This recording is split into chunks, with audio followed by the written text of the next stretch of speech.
નમસ્કાર, tasty kitchen ગુજરાતીમાં તમારું સ્વાગત છે। તો આજ આપણે બનાવીશું એકદમ કાઠિયાવાડી સ્ટાઇલમાં ડુંગળી બટેકાનું શાક। તો ડુંગળી બટેકાના શાક બનાવવા માટેની સામગ્રી આપણે જોઈ લઈશું। જેમાં કટ કરેલા બટેકા છે, જેને આપણે પાણીમાં પલાળી દીધેલા છે। આ કટ કરેલી ડુંગળી છે, ડુંગળીને પણ આપણે પાણીમાં પલાળી દીધી છે।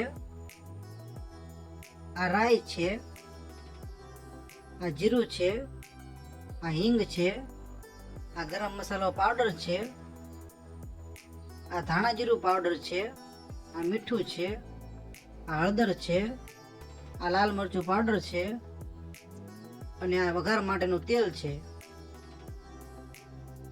તો સૌ પ્રથમ આપણે ગેસ ચાલુ કરી લઈશું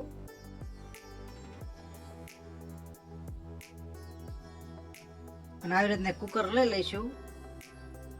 આ કુકરમાં આપણે જરૂર પ્રમાણે તેલ લઈ લઈશું।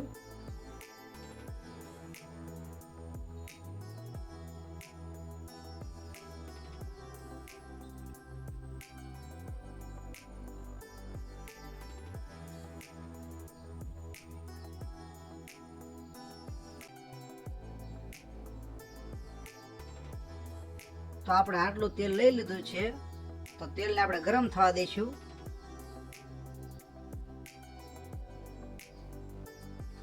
તો આપણું તેલ ગરમ થઈ ગયું છે, જેમાં સૌપ્રથમ થોડી રાઈ નાખીશું,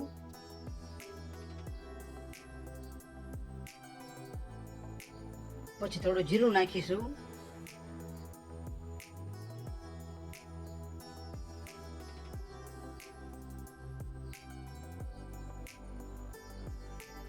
પછી થોડી હિંગ નાખીશું,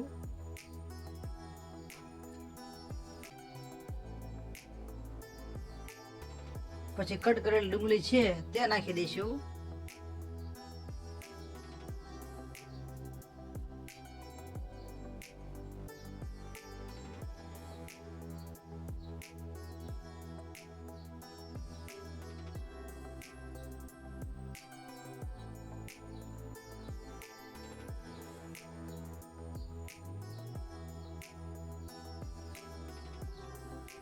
પછી બટેકા નાખી દઈશું,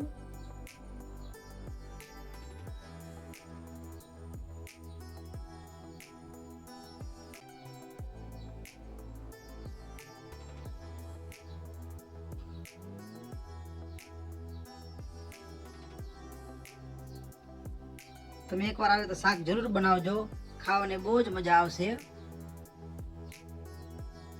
પછી ઉપરથી થોડી હળદર નાખી દઈશું,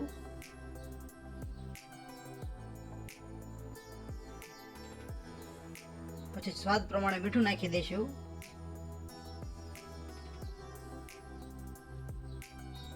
પછી લાલ મરચું પાવડર નાખી દઈશું,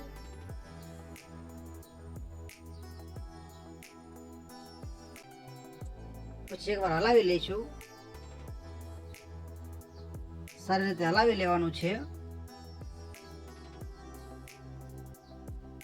એટલે બધી સામગ્રી મિક્સ થઈ જાય।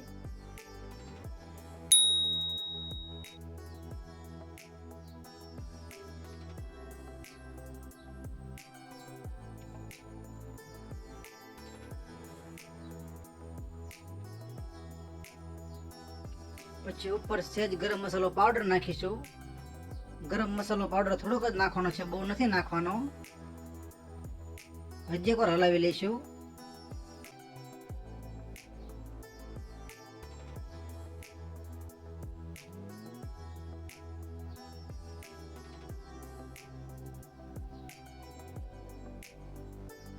થોડી વાર માટે રહેવા દઈશું।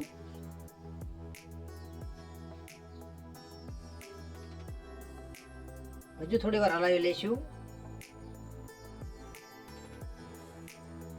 પછી આમાં જરૂર પ્રમાણે પાણી ઉમેરી દઈશું।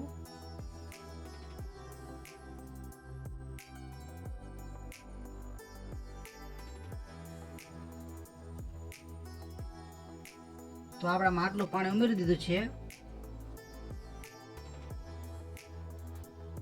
તો આપણે ડુંગળી બટાકાના શાકને 4 વિસલ લગાવવા માટે ઢાંકણને ઢાંકી દઈશું।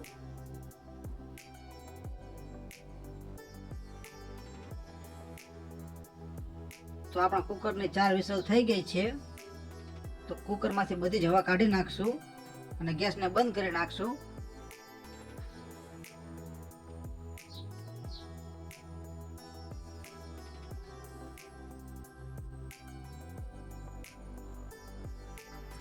તો બધી જ હવા નીકળી ગયા પછી ઢાંકણ ખોલી લઈશું અને ઉપરથી ધાણા જીરું પાવડર નાખી દઈશું.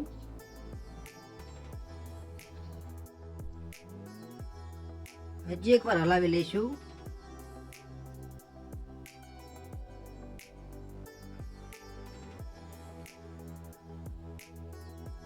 તો તૈયાર છે ફૂલ ટેસ્ટી એકદમ કાઠિયાવાડી સ્ટાઇલમાં ડુંગળી બટેકાનું શાક. તો તમને આ ડુંગળી બટેકાના શાકનો વિડીયો કેવો લાગ્યો? જો વિડીયો પસંદ આવ્યો હોય તો વિડીયોને લાઈક કરો, શેર કરો અને આવી અવનવી રેસીપી જોવા માટે અમારી ચેનલને સબસ્ક્રાઈબ કરો. વિડીયોને પૂરેપૂરો જોવા માટે તમારો ખૂબ ખૂબ આભાર.